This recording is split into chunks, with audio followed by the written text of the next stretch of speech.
wafatnya bulan April, berarti haulnya setiap bulan April. Tapi bisa jadi pakai hijriah ternyata bulan April waktu itu sama dengan bulan April lupa. Tapi yang jelas bahwa yang dimaksud fikul haul itu adalah setiap tahun. Nah, kemudian disebutkan bahwa Nabi berziarah ke Syuhada Uhud. Yang dimaksud Syuhada Uhud itu adalah orang yang meninggal ketika menghadapi perang Uhud. Berarti Nabi itu berziarah ke Syuhada Uhud yang sudah dimakamkan di Jabal Uhud, ya berarti ke kuburan mereka. Makanya ziarah kubur itu menjadi perintah agama karena dicontohkan oleh Kanjeng Rasul Sallallahu Alaihi Wasallam. Kemudian saya ingin menyampaikan tentang apa yang prinsip atau yang penting di dalam haul itu. Yang prinsip adalah ziarah kubur. Yang prinsip. Jadi kalau mengatakan saya akan mengikuti haul, maka di sana harus ziarah kubur siapa yang dihauli. Kalau haulnya Yai Abdul Hamid Pasuruan ya di makbarohnya, haulnya Yai Munir ya di sana, kuburannya kan di sana. Itu makna haulnya itu. Makna haul adalah yang terpokok berziarah kemudian mendoakan, karena pada saat Nabi Shallallahu Alaihi Wasallam berziarah ke Syuhada Uhud juga yang dilakukan adalah mendoakan para syuhada Uhud. Nah, pertanyaannya sekarang adalah makna ziarah. Ziarah kalau secara fisik ya kita secara fisik datang ke kuburan. Tetapi non fisik atau metafisik, maka yang ziarah itu bukan fisiknya, tetapi doa kita sampai ke sana. Nah, doa kita sampai ke sana itu yang dimaksud adalah kita mendoakan orang yang kita hauli. Nah, seperti tadi kita alhamdulillah sudah secara bersama-sama membacakan surat Yasin, membacakan Tahlil, yang semuanya itu diharapkan pahala dari ucapan-ucapan tadi disampaikan oleh Allah, bukan kita, disampaikan oleh Allah Subhanahu wa Ta'ala kepada almarhum, sehingga kita berharap almarhum itu mendapatkan ziyadah atau tambahan pahala dari kita semua. Nah, kemudian ada pertanyaan, kenapa yang dihauli itu para ulama besar, para wali yang notabene mereka itu kan tidak punya dosa, padahal kita waktu hadir ke sana mendoakan. Kalau mendoakan berarti Sohibul Maqbarah atau yang dihauli itu kan butuh doa, butuh pahala dari kita. Padahal mereka sudah berdoa. Jadi bagaimana ini? Maka kita kenapa hanya menghauli ulama besar? Karena kita itu mengharapkan faidul barakah. Faid itu artinya luberan, faidul barakah itu luberan berkah. Nah, kemudian bagaimana kita mengilustrasikan luberan berkah?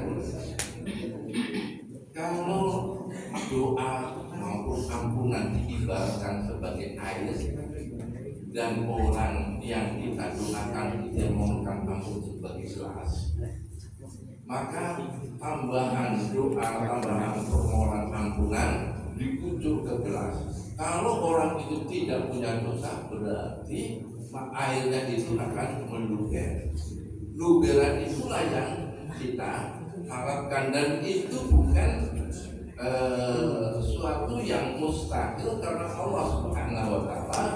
yang memfirmankan melalui hadis Rasul Sallallahu Alaihi Wasallam bahwa doa kaum mukminin itu bisa kembali kepada yang berdoa. Nah, kita mengharapkan. Kemudian bagaimana kalau kita mengadakan haul untuk orang tua kita? Ya monggo. Kalau kita punya keyakinan orang tua kita orang yang bersih, yang suci, yang kemudian ada berkahnya untuk kita, alhamdulillah. Atau misalnya orang tua kita itu orang yang memang membutuhkan doa, orang tua kita itu orang yang membutuhkan pahala, ya tentu itu lebih baik lagi kalau menghauli orang tua. Hanya saja acara haul ini tidak seperti doa biasa yang diucapkan pribadi-pribadi sendiri-sendiri di rumah masing-masing, tapi kita mengumpulkan orang untuk berdoa bersama yang bagaimanapun di situ ada resiko. Yang saya maksud resiko ya namanya orang mengumpulkan orang, masa di sini disuruh baca-baca sudah disuruh pulang karena seperti apa-apa. Kan itu kurang ada timbal balik. Jadi kalau misalnya saya menjadi orang kaya dan saya ingin menghauli orang tua saya, padahal orang tua saya bukan orang yang terkenal ilmunya, itu boleh saja. Yang penting kita harus bisa memberikan reward, memberikan sesuatu kepada orang yang datang agar supaya mereka datang pulangnya juga senang karena membawa sesuatu. Hadirin hadirat rahimahullah. Nah, tadi saya katakan acara politik yang penting ziarah dan doa. Tadi sudah disebutkan ziarah secara fisik maupun non fisik. Secara fisik kita datang, non fisik kita berdoa dari kejauhan. Nah, apakah kemudian kalau memang berdoa dari kejauhan cukup? Ya sudah, nggak usah ada haul. Toh kita sudah bisa berdoa dari jauh. Ini ada benarnya, tapi kemudian meninggalkan apa yang dijelaskan oleh Rasulullah SAW. Karena Nabi ketika haul itu nggak di rumah, tapi datang ke Jabal Uhud. Di sana beliau berdoa untuk keluarga Uhud. Nah itu kemudian haul menjadi kebiasaan bagi kita. Bukan berarti haul itu rekayasa para ulama di Indonesia, tetapi haul itu memang dicontohkan oleh Rasulullah SAW, dan kita sebagai umatnya wajib mengikuti apa yang dilakukan oleh beliau. Kemudian hal itu bisa kita laksanakan, tentu mau besar mau kecil sesuai dengan kemampuan kita. Alhamdulillah untuk adik saya Kiai Haji Munir bin Haji Idris itu hari ini seharusnya sebelum lebaran hari tahun tapi diundur sampai hari ini, menunggu supaya masyarakat sudah agak longgar untuk mendatangi. Kalau lagi tanggal 2 atau 3 lebaran ya tentu masing-masing sibuk, atau kalau sesuai dengan tanggalnya yaitu di bulan Ramadan itu juga kurang tepat mengundang orang untuk haul. Hadirin hadirat rahimahullah. Nah, kemudian tentang ziarah ini, ziarah kubur itu disunnahkan oleh Rasulullah SAW, dicontohkan oleh Nabi dan para sahabat. Itu kalau kita melihat siapa yang kita ziarahi, maka di situ ada 4 macam ziarah. Pertama, ziarah ke kuburan yang kita nggak ada yang kenal. Misalnya kita ke kuburan kerajaan ini. Kalau kerajaan ini ada yang kenal ibu saya dari Jogja, tapi kan ada juga yang nggak kenal. Kalau kita melewati makam atau makbara, ya kalau bisa berhenti tetap, kalau tidak ya sambil jalan baca Fatihah, yang tujuannya Fatihah itu pahalanya diberikan kepada seluruh ahli kubur, kenal maupun tidak kenal. Di situ kita sudah mendapatkan pahala ziarah kubur, karena Nabi SAW menyatakan bahwa kalau melewati kubur bersalamlah kepada mereka. Assalamualaikum ya ahlan diyar minal muslimin wal muslimat wa inna insyaallahu bikum lahiqun. Atau kalau katanya assalamualaikum, karena kita ketika mengatakan assalamualaikum di depan makbarah berarti kita sedang menyampaikan salam kepada penghuni kubur tersebut. Pahalanya adalah sama dengan orang zikrul maut atau zikrul hadzamil ni'mah. Aksiru min zikri hadhil ladzat.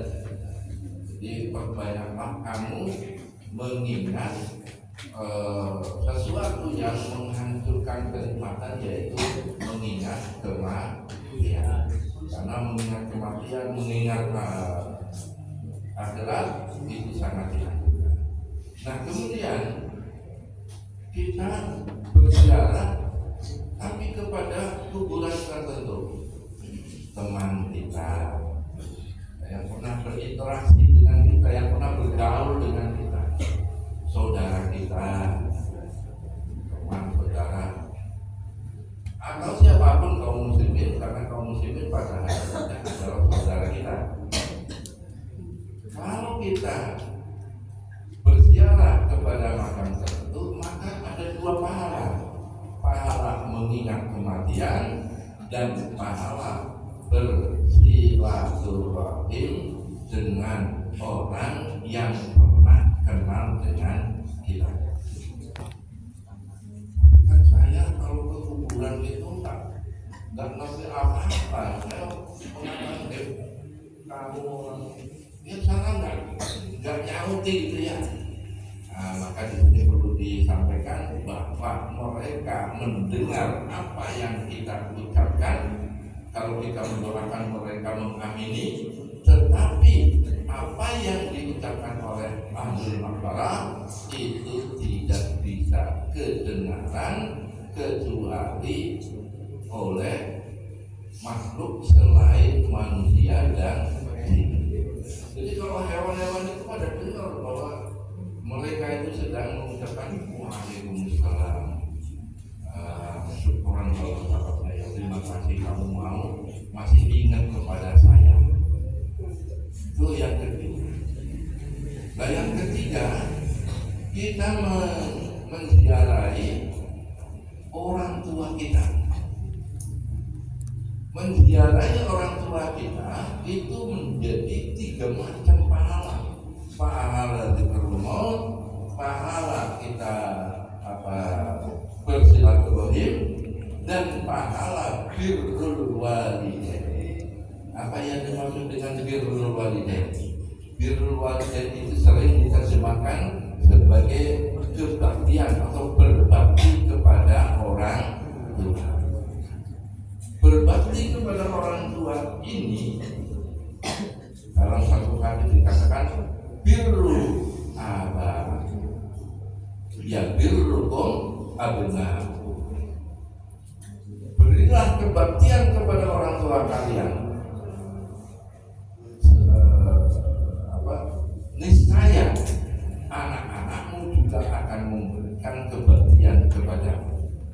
Jadi kalau misalnya, maaf Bapak, nanti kalau meninggal nggak ada yang nengok, kalau meninggal nggak ada yang mendoakan, kalau meninggal nggak ada yang memintakan ampun, itu mungkin salah satu akibat dari Bapak sendiri ketika hidup tidak mau berziarah ke kubur orang tua, tidak mau mendoakan orang tua, yang di dalam satu hadis dinyatakan oleh Kanjeng Rasul Sallallahu Alaihi Wasallam, ada seorang hamba di akhirat nanti dia menyatakan kepada Allah Subhanahu wa taala, ya Allah, anna li hada. Artinya anna li hada itu dari mana untuk saya ini?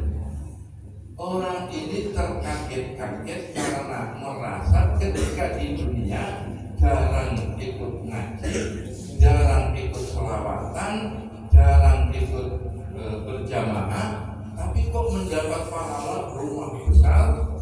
Ini dari mana? Maka Allah Subhanahu wa taala berfirman, "Hada min istighfari waladik." Ini kamu terima karena anakmu memohonkan ampun untukmu.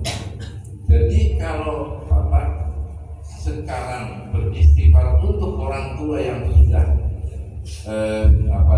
sudah mendahului kita, maka itu artinya Bapak sedang membangunkan gedung istana di surga untuk orang tua kita. Allahumma sudah 3 ya. Ziarah kepada kuburan manapun, ziarah kepada yang kenal saudara, ziarah kepada orang tua, kemudian yang terakhir ziarah kepada orang alim, orang kekasih Allah, para ulama, para kiai.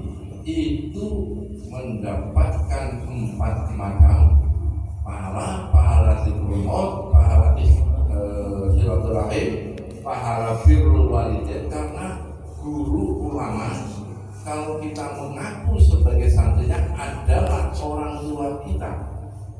Bahkan Imam Ali karramallahu wajhahu mengatakan bahwa kalau ayah biologis itu mengeluarkan kamu dari alam suci ke alam dunia yang kotor banyak maksiat, tapi kalau guru ulama itu mengentas kamu dari kekotoran duniawi menuju akhirat yang penuh kesucian, karena mereka selalu memberikan petunjuk kepada kebaikan. Nah, jadi itu ziarah ada 4 macam. Yang terakhir adalah ziarah kepada para ulama, yang di situ kita sangat berharap mendapatkan faidul barakah atau luberan barokah. Nah, barokah itu yang terakhir apa? Barokah itu artinya ziyadatul khair. Ziyadatul itu artinya tambahan kebaikan. Jadi kalau orang berberkah, saya sering mengilustrasikan, ada keluarga PNS, berarti gaji sudah pasti ya. Kemudian ada keluarga yang kerja sambutan apa istilahnya, selamatan. Yang PNS jelas 4 juta sampai 5 juta per bulan. Ngeluhnya itu setiap setengah bulan. Jadi paling tanggal 15 sudah ngeluh, harus bayar ini untuk makan apa. Sementara yang seramatan itu belum ketahuan berapanya, tapi kemudian dia hidupnya menjadi tenang karena tidak pernah memikirkan besok makan apa. Sekarang bisa makan, besok insya Allah bisa makan, asal mau kerja. Nah, ini yang rebutan rezekinya kecil, tapi berkah mereka bahagia. Dan yang gajinya tetap, karena kurang berkah mereka mengeluh terus menerus. Hadirin hadirat rahimahullah, karena waktunya sudah sore dan saya juga memang berjanji, insya Allah saya itu akan menyampaikan dengan cara yang padat, singkat padat. Jadi tidak akan waktunya panjang, karena sudah biasa kultum dan itu ya, kultum itu kuliah itu 70 menit. Tapi tidak sampai sini. Sekarang aja kita tutup.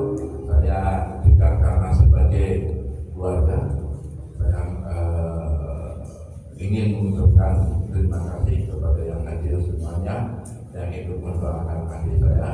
Nah, salah satu faktor di dalam haul itu harusnya ada kisah tentang siapa yang dihauli. Nah, ini tentang Kiai Haji Munirudin itu siapa. Kalau waktunya panjang tentu saya akan ceritakan. Nah, tapi dari ceritakan juga sebagian kita kenal, yang belum juga bisa tanya-tanya itu yang dihauli siapa sih? Oh, itu dulu begini. Ini hikmah dan keutamaan kita melaksanakan haul yang menjadi kesimpulan dalam haul atau haul itu sunnah Rasul karena Nabi melakukan. Yang kedua, dalam haul yang penting ada ziarah kubur dan doa untuk hadir yang dihauli. Yang ketiga, sebaiknya dalam haul ada tausiah supaya tidak salah paham di dalam melaksanakan haul. Yang keempat, ada cerita sedikit tentang Shahibul Haul agar supaya orang bisa mengikuti jejaknya. Demikian kurang lebihnya mohon